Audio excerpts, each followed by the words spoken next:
importante sa tumatagtawo hindi sa kalibutan. Ano man iksaon? Sa unang mga panahon mga kaigsunan, tuna na ipatuturanan ang Ginoo diya sa pagkamataron. Una nga ang tao sa unang panahon mga kaigsunan, kanang gitawag o pundok na Israel.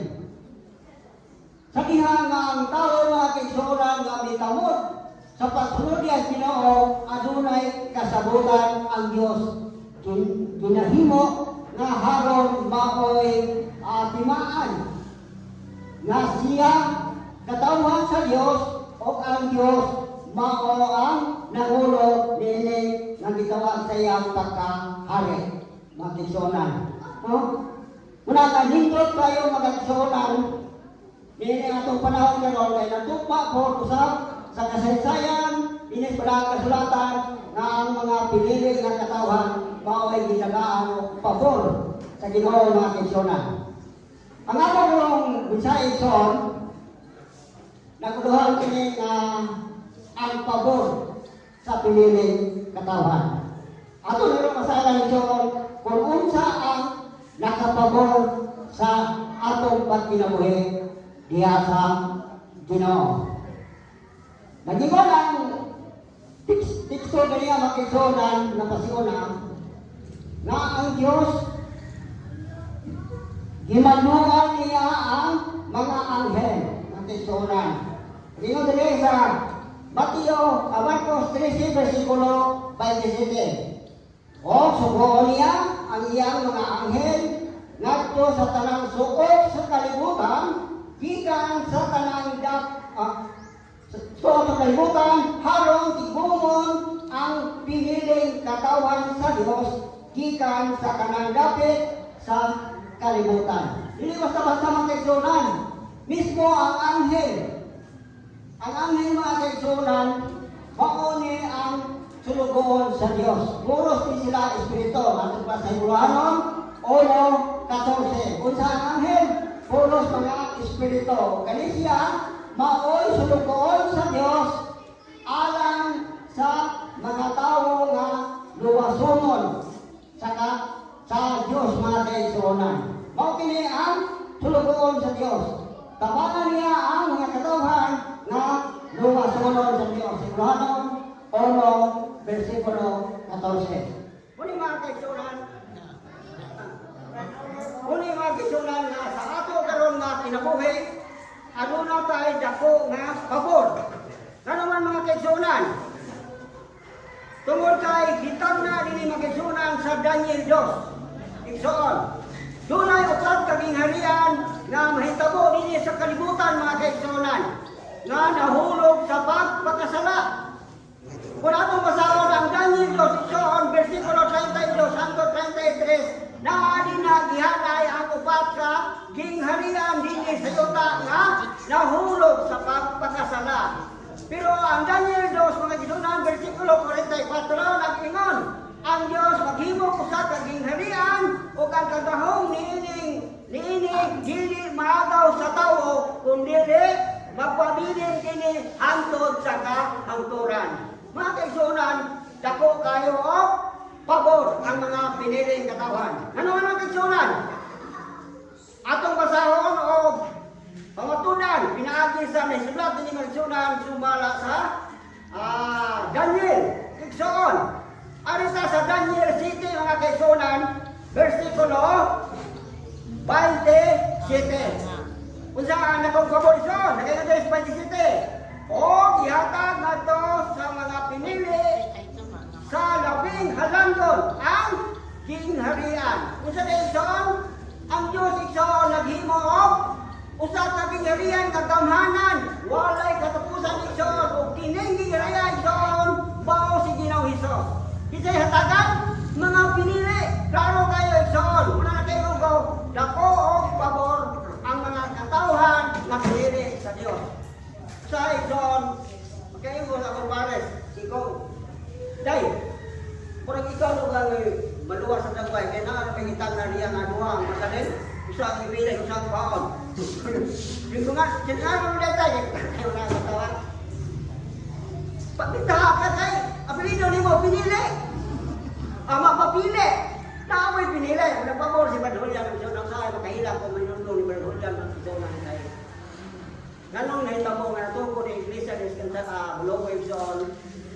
Tungkol ka wali ni Badhulyan dito sa Bagite. Bago ko nandito sa Ison, biyay kong pinikaw. Matag hapon, alauna Ison. Bahala maghapon na. Badhulyan yung ikapungan ng mga driving pinikaw. Ugalugalan na siya pero Badhulyan Ison. Suman, mapailungkon. Una Ison nga, nakasabot ni Ison nga. Magtungkol tayo Iglesia sa Balungko. Ison, natungkol na mo dito sa Baldo. Kung ayaw natungkol mga Isonan.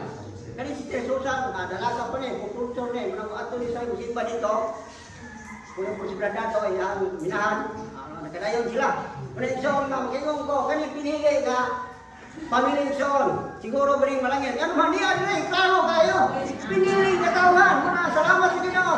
Ang mga pinili, Ninis, Bulogoy Ison, matinod anon. Amen, amen. Amen, mga kasonan. No, sindot tayo. Pinili. Pinili. Isa na ka.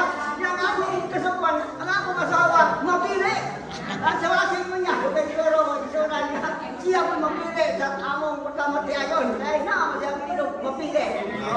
Pero, mga kasonan, salamat sa Ginoo. Dalay ko ng Ginoo, mga kasonan, una ka, iining panahon na ison, ang Diyos na kapanalangin sa Iglesia sa Balungko. Kauna ko na akong Deuteronomy. Ako, si Brachano, pamilya ng Chong. Pamilya ng Chong ito, nahulog na itong pagkaliporn. Nagulang ito na mo. Dahil si Barbario, si Maluron, wala na rin na, nagulang na. Salamat si Ginoo nga ang kusganyon na Espiritu, kanato nila panahon na nagpabili ng iyo po na matinutanon nga nagtuman sa kasubuan sa Diyos. Sa ison sa awit, sugo sa Diyos, maokini ang kasabutan nga gihimo ang tao iya sa pundok sa tubangan niya nga matinunanon sa pagtuman sa suko. Labi na yun, hindi nga ang ipagpahulay magkiksunan. Huwag na importante tayo. Kaya maokini ang timaan sa Diyos kung kanatong mga katawa. Ni ata dire karon, Diyosap, pinaagi sa pagsimba sa Ginoo nga siya ang atong hari na way katapusan mga kaigsunan. So, paborison! Kung sa gitaraan, ihatag ngadto sa mga pinili sa labing halagyon ang gingharian. Pabor tayo mga kaigsunan. Kung niya mga pinili sa kaigsunan, kaingon yung ko nga ligon, nga naman, ang Diyos, ihatag mga kaigsunan. Pero kay ihatag, kaya hatagan ka, ano nga kaigsunan kung tao. Ang kuno mo na, atuan na lang, ano man, ihatag mo na. Wala mo na ingon nga, ipalit, kung ihatag na, pero ang kuno na tutuan, hindi na kung palit ng hatag nga na, kahit iya man ang kinasikasin ng paghatag. O karon mga kaigsunan, kung sa'y di pasabot mga kaigsunan, hindi sa versikulo 18, ihatag man ang gingharian sa mga pinili. Sige sa 18, apan ang mga pinili sa Diyos, maoy manag-iya sa gingharian. So, pagpor tayo, amin ba magkisunan? Amen. Amin magkisunan. Pagpor ang mga pinili, kay giyatagan o gingharian. Nagay mo pa kanila sa dayon na ulong hangtod dayon sa kahangturan. Hindi mo na kaigsunan. Kung ano na kinabuhi, kung tatang ison, sabi na hindi mga pinili. Ikan mga pinili lang, titapon na mga dili, mga pamilya, mga kaigsunan. Dako gihapon tao, pabor. Nga naman, kay nahimo man tang pinili. Sa usang bagay, ato pa sa mga kaigsunan. Dini sa Exodo 19, mga kaigsunan, versikulo 5. Kung sino kapabor ison, nakaingon dere. Kung magmatinod-sinugtanon kamo, kanako o magtuman sa akong sugo, mahimo kamo nga pinili. Dili pinili nga pamilya ison. Kung ang tao din mag-igsunan magtuman sa sugo sa Diyos, mahimo siya nga pinili kong katauhan. Mga igsunan, kung nagpabor kayo, ang mga pinili nga katawan mga igsunan, kailangan nagpaluyo, naghagi ang Ginoo mga igsunan. Naman, nanay saan? Itagaan. Yan, nag-ingon sa versikulo 18 sa Sinte, ang mga pinili mawal panag-iya. Igsuon sa gingharian nga ihatag sa Diyos. Una igsuon nga, niining ato karong nga mubuo ka panahon sa atong pagkinabuhi igsuon, bitahan yun nga, ano lang tayo, malikon pinagay sa pagtabang sa Ginoo. Ano man mga kaigsuonan, tungod kay sa dili madugay igsoon kung abot na akong krisis sa ato nga kinabuhi. Di ba igsoon? Itabla na daan din sa pinadayag mga kaigsuonan. Ako mga kaigsuonan, wag ko masubo, wag ko trabaho. Wag ko trabaho mga kaigsuonan. Akong bata sa una na dodong, nagtrabaho na sa East Hardware. Muna yung kinalagak swindow dito. Kaya uban, nagtrabaho dito igsoon kauban niya, nag-agin na akong agency. Pero kanang kadulong mga kaigsuonan, direktamente nga sa dako nga kanabang ba, kanang dako nga kumpanya. Muna yan swindow ito, ikabag yung 500 kapel. Yan ka ng uban, maoy na 300 sa kapel. Nga naman kay kadaan siya pa mo magkasuran dahil sa Bisuri sa Tibuok, tuig igsoon. Ang iyang sir, iyabot ng 3 million kapel. Sunan. Dako, munang kitaan siya pabor sa iyahang manager. Na siya yun, ipadarekta sa iyahang sweldo niya sa kumpanya. Wala yun mataliw agency. Munang kasagaran mga kasunan, na ang trabaho ka nung maging agency, gamay mo na. Kaya magkuha mo po na ang agency niya na. Muna igsoon, pag-abot sa pandemic mga kaigsuonan, nag-ingon si Dodong, konsulta sa nako. Dodong, nagutana siya, tay, saan may imong huna-huna? Undan ko sa trabaho, kung nagpadayon ko rin ang maglapas sa Japan sa Sabado. Padayon mo, pero na ako sa mission daw. Kung muundan ka, mas mayo.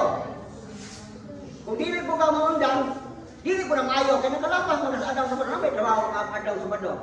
Una igsoon, ayang desisyon, diundan mo siya.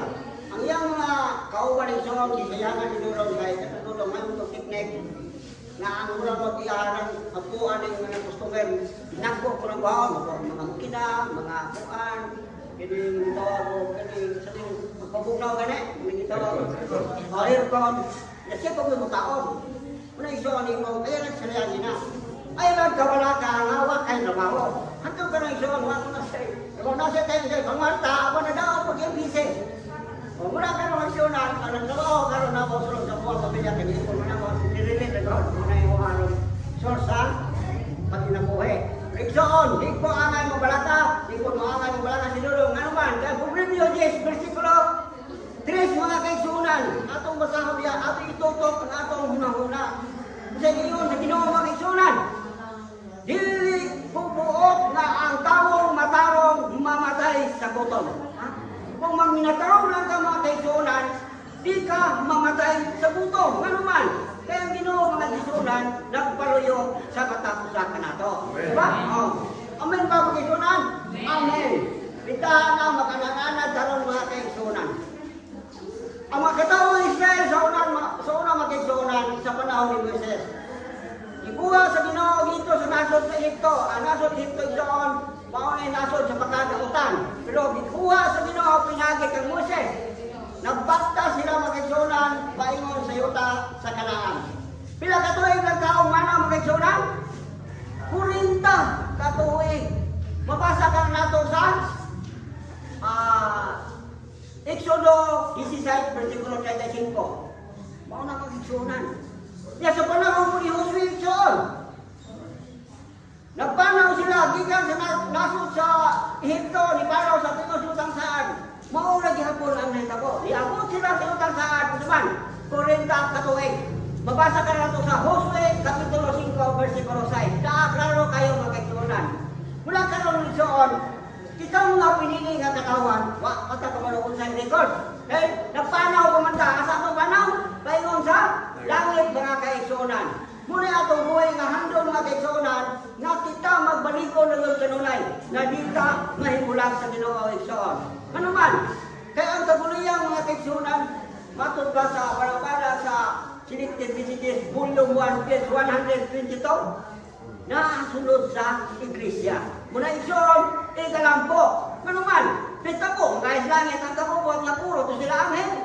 Unsa ka kita nga nakonverter na nga pinaagi sa mensahe gikan sa Dios igsoon. Muna igsoon nga ang pag-ampo mga igsoonan importante na direkrato. Mao kanay alam sa atong kinabuhi nga dili kita madisgrasya sa nakalain-laing matang sa mga lit-out ni Satanas mga kaigsuonan. Diba?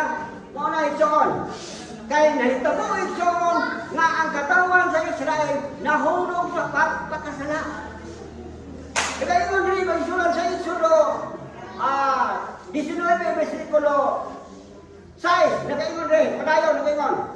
Mahimo kamo usa ka nasod nga mag-alagad kanako. Ingon nga mga pani, usa ka katawhan nga gigahin alang gayon kanako. Mao kini ang isulti mo sa mga Israelita.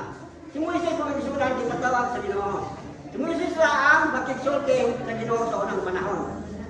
Paadto siya Ginoo dito sa bukid sa Sinai, gidala ang mapulo sugo. Ang tungkol mga kaigsuonan sa Diyos kato kang Moses nga mao gani ipasibilo nila nga ang katawan nga Israel maoy himo usa ka dakong nasod nga mag-alaga niya kanila. Hitabo ni kaigsuonan nahitabo. Saman alaga diha sa pagkamatarong mga kaigsuonan. Kapabilin sila matarong igsuon. Nagaingon nila sa Deuteronomio. O kaya bukan nga papalasing mga kaigsuonan. Deuteronomio Kapitulo 10 versikulo 22. Naging ang inyong katigulangan, 70 lamang kabuok sa dihang miadto sila sa Ehipto.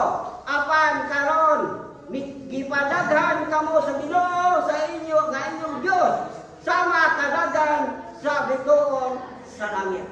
Mga kaigsuonan, didagan saman, didagan sa pagkamatalong mga kaigsuonan. Hindot tayo, no? Ang Diyos manukan, bisan po sila naulipo dito sa Ehipto, apan ang Diyos na wala mo biya kanila, naguban kanila. Midagan sila ison, sama kadagan sa bituon sa langit mga kaigsuonan. Sa ito pa, nidagan sa pagkamatalong mga kaigsuonan. Muna ison nga, matagis na ison sa ato nga pagkinabuhi karon nga, dako tao, pabor. Ining panahon na karon kay kita gihatagan sa Dios og ginghalian nga mao mag-iya kanako. Mga kaigsuonan. Inom na mag-igsuonan nga samtang nagapalaw sila Moises kauban sa mga dakong katawan sa Israel. Unsahan na kuna? Ang Ginoo mga kaigsuonan. Sa maadlaw makita ang Dios pinagi sa panganod. Di ba? Naada sa report. Sa mga panahon sa kagabiyon makita ang Dios pinagi sa haligi nga kalayo mga kaigsuonan. Dili pakita ang presensya sa Dios. Kaya nagingon ang Diyos mo isulang naso ka Moises. Pato pa sa isulong ray sa Diyos 19 nga. Kung pakita ng tao sa nawong o presensya sa Ginoo, why magpabiling buhi mga kaigsuonan. Lalo na kayo, nga naman, yung mga tao, makasasala ang Diyos mo isulang balaan. Kung igsuon nga, ang dakong kabor kanato kanon diining pagkinabuhi natin igsuon kay Dunay, Diyos na nampalayo sa matag usa kanato. Muna mga kaigsuonan nga sa ato karon sa tibok kalibutan di apa buhi pa ang Bisaya wala pa sila ang kaluwasan. Muna igsuon nga duna tayo wala igsuon nga ginahimo sa matag suok sa ato nga dapit. Mga kaigsuonan sa na malakat ako bata si Dodong Yusa. Sa pansil tayo dito sa Riverside Dapit, kaduha ko dito ato nga diwalian, pero wag yung usang nagpabutismo. Kung sabihin na, tap na nadaan. Ano man? Nag-iwan ang balang kasulatan sa Mateo 22, versikulo 14. Nag-iwan ang Ginoo. Tapuson ko na sa patingon. Daghan ang ginawa, apan, yung kailaan, ipili. Mga sikandikig sa kaduha ko na ang diwalian. Kung tayo na nakakaro dyan, ito sa tumoy punulan. Ako ito siya yung paano. Dito matinaway John, yung pa nga, patay mga dala ng magbabalita. O, ayaw ka balata, nga naman, kung tinuog ang katawan sa Diyos, kung tanong ka sa mga kusala o mga similar John, tapok-tapok na pinagi sa Bisaya sa Ginoo, budol mo na siya ang magbabatis ko. Tinawag na, nga naman, tangla naman daan. O, Juan 10:16, kagayo lang Ginoo. Daghan pa ko mga karniro nga wa pa masulod sa akong tunel. Mao na igsoon. Sinihimo na to nga walay nga tunel ko masulod, apay wala. Kanuman, yan ang napita ko walay masulod igsoon sa balaw sa Ginoo, usod sa sugo sa Ginoo unsa na siya? Dili na siya katawan sa Dios. Muna igsoon nga ang ato nga challenge karon. Muna igsoon nga ang matag usa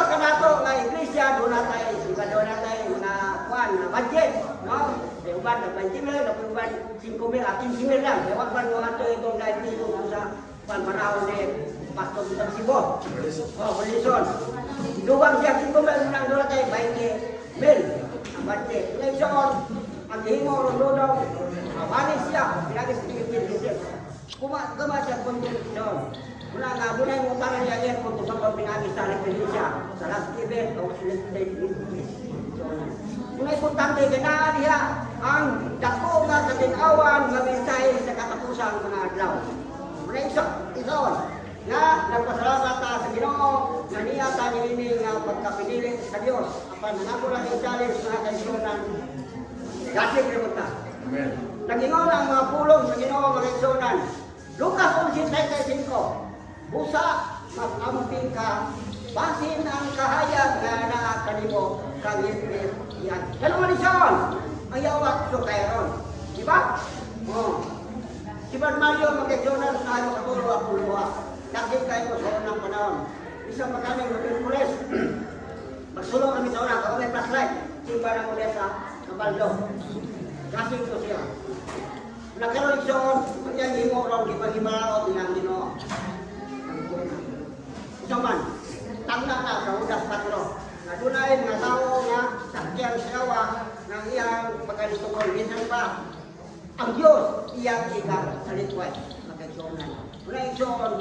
Sa kung muna ako ng iyapon sa Mario, sige rin iba na diyan, ang paginabuyan niya ng iyapon mga mga. Ito kayo tawag niya nga pag-bote, luto mo ng kalamay. Kalamay sa sinsan.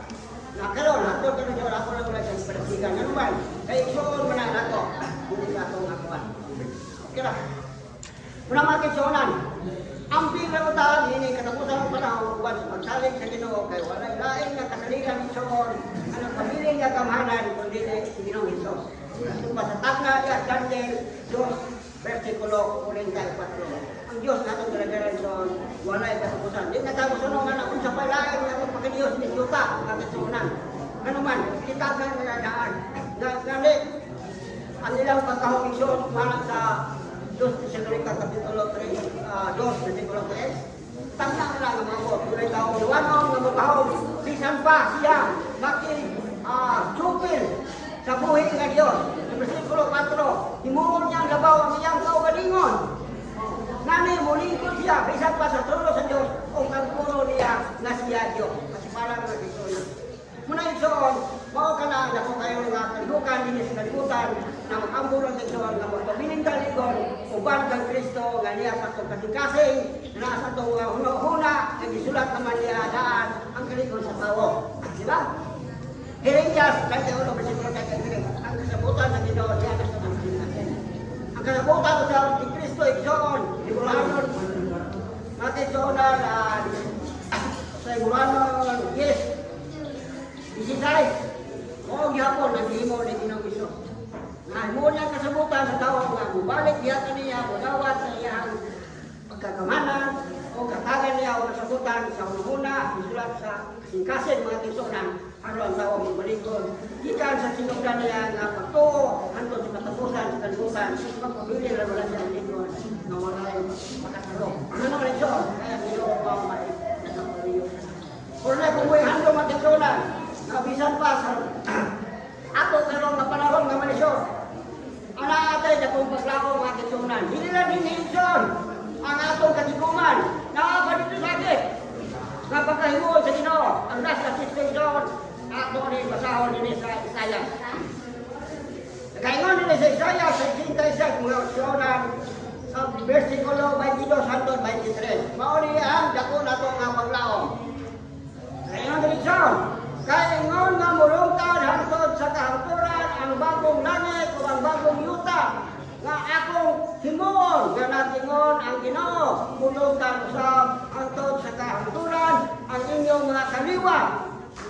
Kaingon direksyon sa diay di kay langit na di kay yuta na ang mulungtad hangtod sa kahangturan dili ang mga kaliwa kita ang mga pinili mga sunan ang basabta dili kaliwa kita sa Dios. Pantay man sa truko sa Diyos, lumaw sa Diyos. Kaya 23, ang bagong hubag sa bulan o matangad lang yung papahulay, ang tanang tao mo simba ka nako sa Jerusalem. Kaninyo Jerusalem ang itunan muli ato buherong pagkampo. Samtang kita nga nakapanaw pa yung langit mga kaigsunan. Ato na kanunay nga idasig ang matang sa kanato nga wala sa kanato nga mawala. Ikan sa kabataan, hantod sa mga tigulan. Kita tanan mga kaigsunan sa langit. Muli ato pagkampo. Salamat sa pagpulong kita sa mga. Amen.